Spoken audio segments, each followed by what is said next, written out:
Hello, everyone, and welcome back to another episode of High School Not So Much Musical. This is the second part in the three-part series with Mr. Tom Pike, who is a college counselor and professor.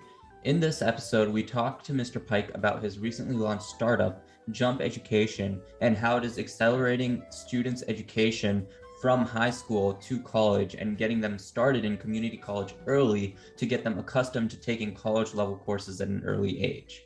Feel free to hear more right after this.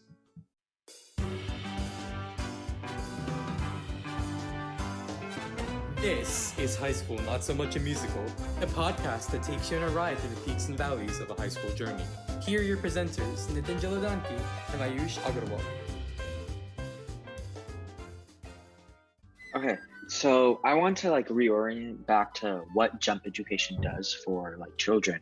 So obviously we know you have this company, but could you talk about what it would do for for example, an eighth grader who might be wanting to go to college or community college directly and instead of while skipping high school, going from eighth grade to community college and skipping high school. So what would Jump Education do to help out someone in that position? Absolutely. Yeah, thanks, Rishi. We're having a challenge as a new startup in that the educational environment across our country is not consistently applied. So for instance, how an eighth grader might access early college in Oregon could be quite different than how they might access it in California or North Carolina or Florida, and different districts within California apply kind of early college or offer early college opportunities in different ways. So to answer that question, I'll answer that question as an eighth grader in Oregon might go about accessing early college. And then I'll talk also about how it can be done in different places in the country. And Jump Education will be providing consulting services to people all over the country about how to do it in their individual area. So in Oregon specifically, there's predominantly two ways to do it. One is using public charter schools. So there's a number of charter schools in every state, and some of them have early college programming built into them. So in Oregon, there's probably a dozen charter schools that offer early college programming. And what that means is if you're, say, an eighth grader, and rather than going on to traditional high school, you decide to enroll in a public charter school. It could be one that's in your town. So you actually go to that campus and take classes. It could be a remote location where you're doing online education. Those charter schools, generally, when you're coming in as a ninth grader in Oregon, will not have you, they don't have a pathway for you to begin full-time coursework at a community college. You'll have to prove yourself with a high school curriculum they offer, maintain a certain grade point average. It ranges. It could be a 3.3 grade point average in some schools, and it could be a 2.3 in others. And once you achieve those kind of markers and have passed a certain amount of high school classes, then they will start kind of slowly weaving you into the community college environment. And that might be, it starts with taking the class I teach at my community college. One of them is called College Success. And they will have that, usually it's around a 10th grader who will start with the college course or the College Success course on the community college campus. And so they will take that, they'll probably do fairly well. And then they'll slowly, maybe they'll give them a math class and a writing class the next term on the college campus while they're maintaining one class in high school. And then typically by their junior year, by the 11th grade, they will be attending full-time community college classes and no classes at the high school through the charter school. And the charter school will be advising those students, giving them academic advising so that the classes they're taking at the community college are double counted towards high school credit as well. So this is one of the phenomenal advantages of early college in that being dually enrolled like that in a community college and a high school, you get to count that class twice. So not only are you earning a high school diploma, you're earning a year or two of community college coursework for free, because the tuition for the community college courses are being paid by your public education dollars, being channeled through that charter school. So, Jump Education is advising families on how to do that, what charter schools might be the best fit for them. And in other states, for instance, California has community college districts in the San Diego area and probably elsewhere. We're still figuring out California. It's a big state. They have charter schools down there that have early college program, but they also have basically, if you're in high school and you can a lot of people decide if they want to do the early college programming, they'll register as a homeschool student. And so at that point, their parents are, and as a homeschool student, those community college classes are free. They're paid by the state as well. So it's up to the parents if they can have that level of involvement. The parents can then basically create a high school kind of course transcript that double counts those community college credits, reverse transfers them back to high school, and once again earn a high school diploma and community college credit simultaneously and for free. So the two major paths that are offered around the country are both of those. One is either you're a homeschooled student and you're getting free tuition through the state or the district, or sometimes through the community college itself as a homeschooled student. So you're getting dual enrolled, double counted credits, or you're doing it through a public charter school. And they give you really robust academic advising. They give you a lot of career advising. The charter school gives a lot of support that a homeschool student wouldn't get. So Jump Education is going to be, we launched our website probably 3 or 4 months ago, and we're in the process of right now. Our employees are researching different states around the country and finding the most efficient early college pathways to be offered, and we'll be offering our services in those states as we learn more about them. Currently, we're predominantly doing early college consulting in Oregon, since that's the state we know most about. Okay, perfect. So I think that gives us like a really good understanding of what Jump Education does.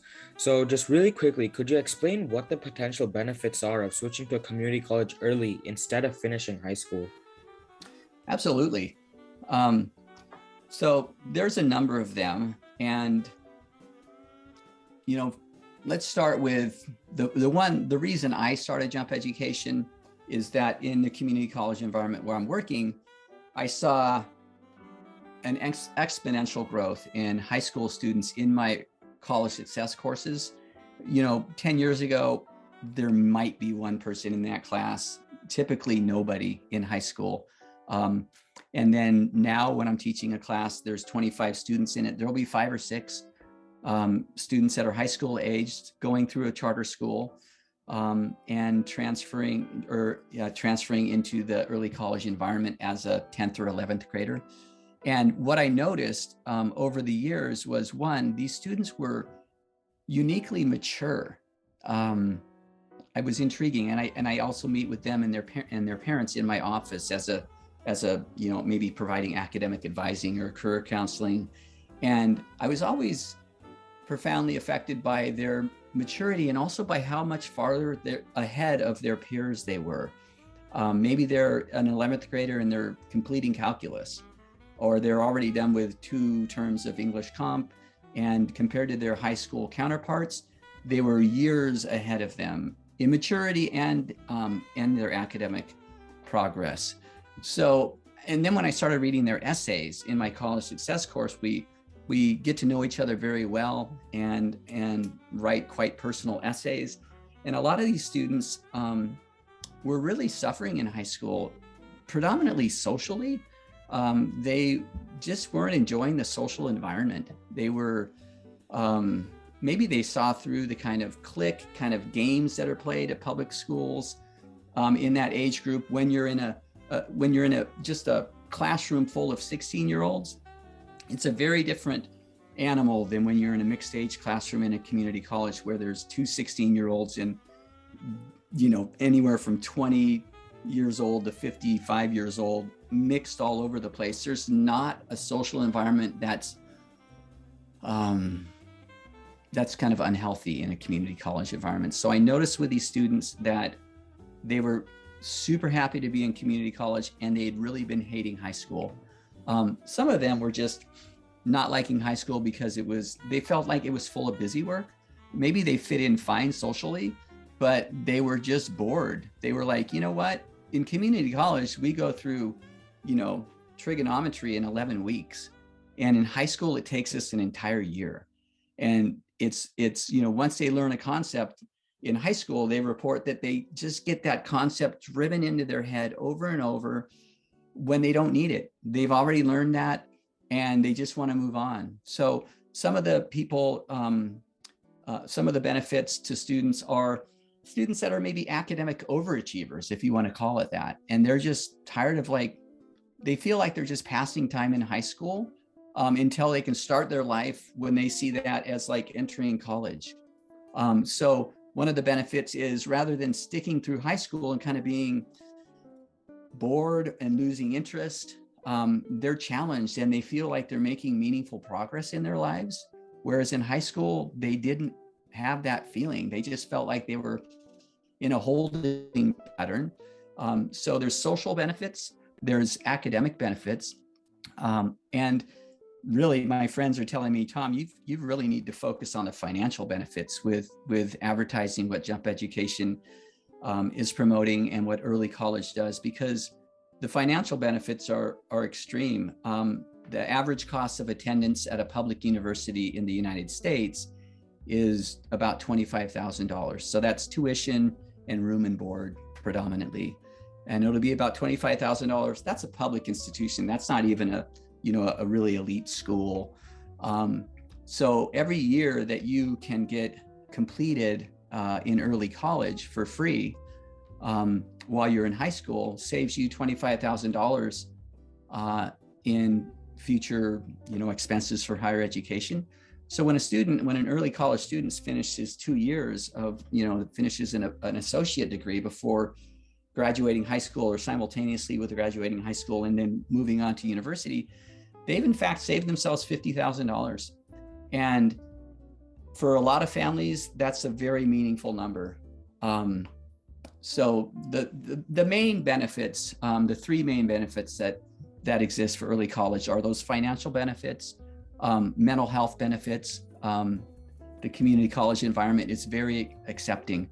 And then the academic benefits, I really want to drive home a lot of times people are kind of concerned about, well, what if my high schooler goes to a community college classroom and there's all these different aged people with all these different life experiences? What's my 16-year-old going to be exposed to? There's this concern about that. And in reality, what they're exposed to is a classroom full of life experience, full of relevance. When there's a discussion in my class about resilience, there's a vast pool of experienced people with all kinds of resilience that they've developed over their lives. It's a very different discussion than, as an 11th grader in a high school where there's not much life experience. So there's a much richer academic environment in a mixed age classroom. All the students are motivated to be there. They're paying to be there. In high school, a recent Gallup poll of 5 million students in the US showed that in high school, only 25% of high school teens are actually engaged in their education. 3/4 of the students are not engaged. And what I hear from students that have done early college that I interview and that I know, most of them say in high school, even in an AP course, half of the students don't want to be there. So what happens is in a high school classroom, and probably not at basis, but at a general public educational environment, when half the students don't want to be there or more, the teacher has to manage a classroom environment that is challenging, and they're not able to really focus on teaching what they're passionate about. So the educational environment in high school is vastly different than in a community college. My son started community college after he finished 8th grade. He's been doing it for 2 years, and he was socially very well accepted in middle school. He was doing so academically, but he's like me, he's fairly social. So he wasn't really paying attention in class. So he was getting kind of like B's and not really knowing what was going on and was not inspired. He switched to community college as a 9th grader, and he kept coming home saying, you know, my teachers are so much better at the community college than they were in middle school. And I always was made sure to tell him, you know, I actually don't think your teachers are better. The teachers in public school are great people and they're doing a really good job, but they have a very challenging job where they're trying to teach to a classroom of kids that really don't want to be there, and they're amongst their peers, so they're not paying attention. They can't really focus on teaching their passion. Whereas in community college, what my son was experiencing was the teachers got to just focus on teaching English Lit or whatever it was, and they loved teaching that, and they could teach it, and there's no classroom disruption. The students are engaged. It's just a phenomenally improved educational environment. So those are the main benefits. I mean, there's one other that I haven't mentioned, and that's a time savings. When a student completes 2 years of community college classes while they're in high school, they've just saved 2 years of education out, you know, in their life. They can go off and do a gap year and return and still be ahead of their peers that went to traditional high school. So there's also a time savings element. So there's financial, time, mental health, and academic benefits that are available through early college opportunities. Yeah, and one benefit I specifically wanted to point out there was kind of the time you save, because like you said, high school, they'll take an entire year to teach you some concepts that if you really wanted to, you could learn within a couple months. Like I've, for example, know, and I think Nathan knows this as well, that due to the virtual education last year, for a couple of our APs, we actually had to end up self-studying them. And despite the AP class at our high school being the entire year, August all the way to May, we were able to start self-studying in March or February. And within those couple of months, we were able to learn all the content within and get enough practice to be ready for the APs towards the middle or the end of May. So I think there's definitely some big benefits to be stated there about the time and the financial savings.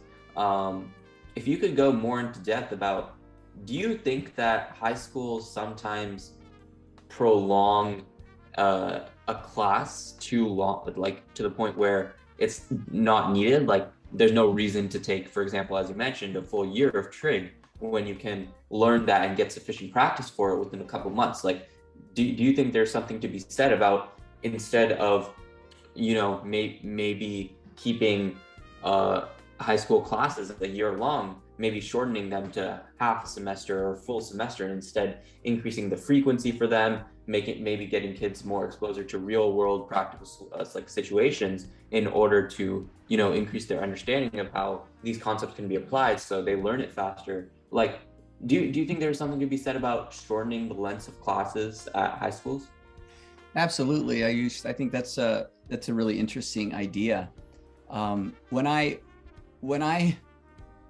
was meeting all these students in my classrooms and my office and realizing how far along they were academically compared to their traditional high school counterparts, I kept wondering, like, how is that possible? You know, these kids, and the parents would say, you know, my kid goes, you know, to virtual school or whatever at 9 a.m. and they're done at 1 or 2. And that means they don't have homework the rest of the day either. They're done with their academics in like 4 or 5 hours. And then they're left with the entire rest of the day to pursue their passions, dive into music, whatever it is for them. And so what I realized over time was traditional high schools in our country are inefficient. That's what's going on.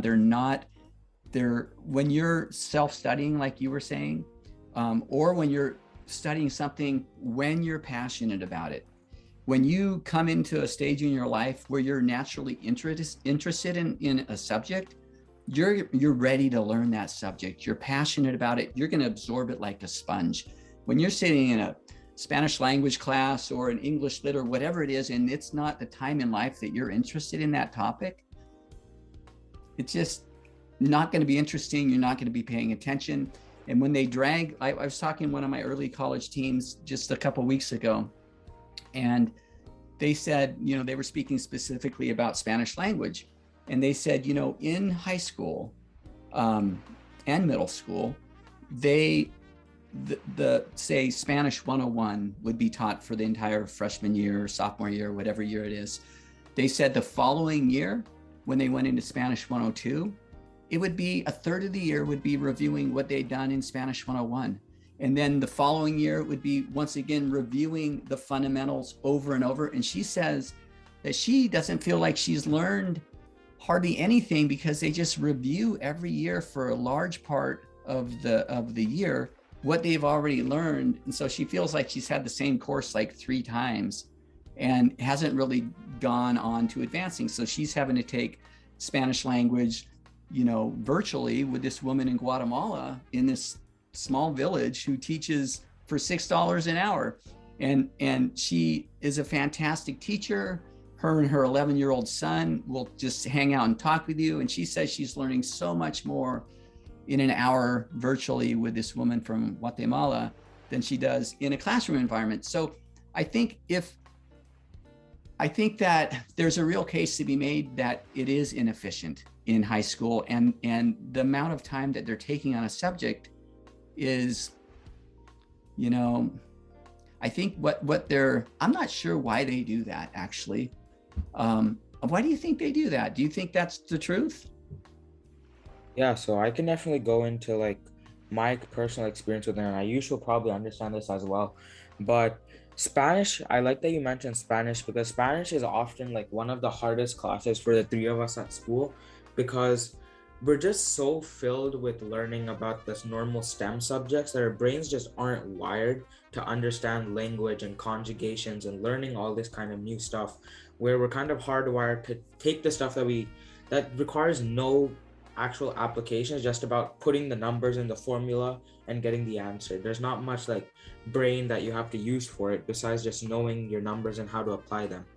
So for Spanish, what I personally the problem was, what I learned in 8th grade is what we're learning in 11th grade now. And the whole first trimester was just covered with going over whatever we already knew, which was like the difference between Sierra versus a star. Ayush can vouch for me on that. But we're pretty much covering the same stuff every single year. And even till now, where we're almost halfway through the 2nd trimester, so basically halfway of the school year, we're still talking about stuff that we were learning last year. So when exactly does school come to a point where we're learning new stuff? And this also has to do with calculus, the AP program, especially with the ones that have joint courses like AP Physics 1 or like the AP Physics line. And then there's also the AP Calculus line. Because in AP Calculus AB, all of it is new content. But in AP Calculus BC, 80% of the BC exam is AV. So you're relearning all of the topics over the course of a year, plus a little bit more, which is the BC curriculum. So kids are falling really behind in terms of time. They may be learning more content, but there's a lot of time that they're losing. Ayush, anything else to add? No, I definitely agree. I think there were some great examples there, specifically about the Calc AB and BC. I think another example is AP Micro and Macro Economics. So, actually, sorry, not AP Macro and Macro and Microeconomics. It was AP Government. So at our school, AP Government takes an entire year, but I've heard at some schools it's only half a year. And I think that makes a lot more sense because although I did enjoy the AP Government and Politics class, I felt like it was a little bit extended in terms of, it was an entire year for subjects that could easily be covered within like 4 or 5 months. So that's another example. Thank you, Mr. Pike, for your amazing thoughts on how jump education and specifically accelerating a student's education to a college level early on is incredibly important in not only just developing their life skills and getting them accustomed to that pressure, but also getting them started early in searching for jobs and career opportunities. For the listeners, make sure you check out part 3 of this 3-part series, which will be released next Friday at 6 a.m. Pacific Standard Time. Thank you, and see you all next time. High School Not So Much a Musical is hosted by Ayush Agarwal and Nitin Jaladanki. Narration by Samhit Padala. Music from Louis Luang Relaxation Cafe, Tune Pocket, and Infraction.